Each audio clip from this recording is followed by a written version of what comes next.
السلام علیکم ورحمۃ اللہ وبرکاتہ۔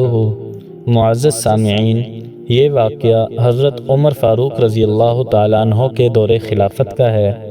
اہل شام میں سے ایک شخص تھا جو نہایت ہی طاقتور اور بارعب تھا، اور وہ اکثر حضرت عمر فاروق رضی اللہ تعالیٰ عنہ کی خدمت میں حاضر ہوتا رہتا تھا۔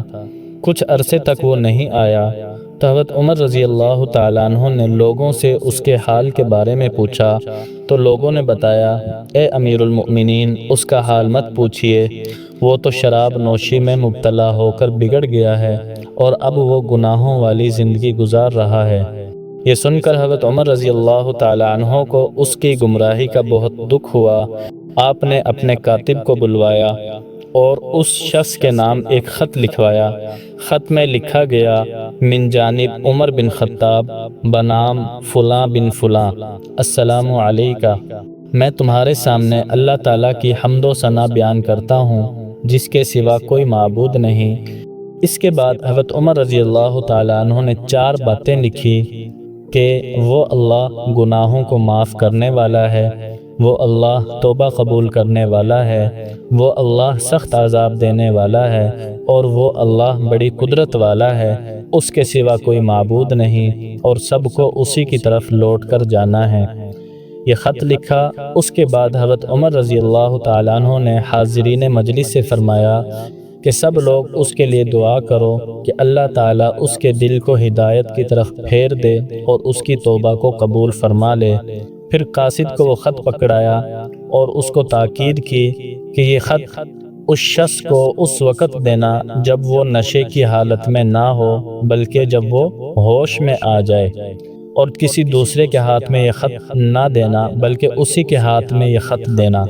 چنانچہ جب یہ خط اس شرابی کے پاس ہوش و حواس کی حالت میں پہنچا اور اس نے وہ خط کھول کر پڑھا تو ان الفاظ میں بڑی تاثیر پائی۔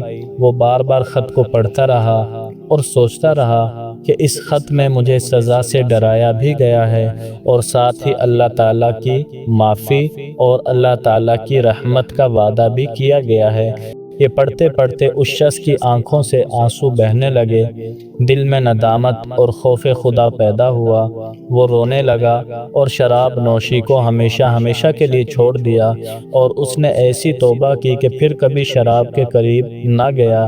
جب یہ خبر حضرت عمر رضی اللہ تعالیٰ عنہ کو ملی کہ اس شخص نے توبہ کر لی ہے تو آپ نے لوگوں سے فرمایا کہ تم ایسے معاملات میں تم سب کو یہی طریقہ اختیار کرنا چاہیے کہ جب تمہارا کوئی بھائی کسی لغزش یا گناہ میں مبتلا ہو جائے تو اسے سیدھا کرنے کی فکر کرو، اسے اللہ تعالیٰ کی رحمت کا یقین دلاؤ اور اللہ تعالیٰ کے عذاب سے ڈراؤ، اور اس کے لیے دعا بھی کرو کہ اللہ تعالیٰ اسے توبہ کی توفیق دے۔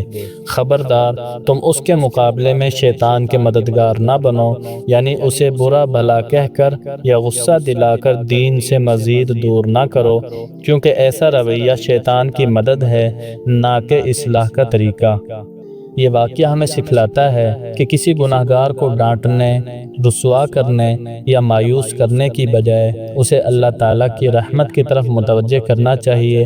نرمی اور امید دلانے کے ذریعے ہی لوگوں کے دل بدلتے ہیں۔ دوستو، یہ تھا آج کا ایمان افروز واقعہ۔ مزید ایسے ہی سبق آموز واقعات حاصل کرنے کے لیے ہمارے چینل قصص الفلاح کو سبسکرائب کر لیں اور بیل آئیکن کو دبا دیں، ساتھ میں نوٹیفیکیشن کو بھی آن کر لیں۔ تو چلیے ملتے ہیں اگلی ویڈیو میں، تب تک کے لیے اللہ حافظ۔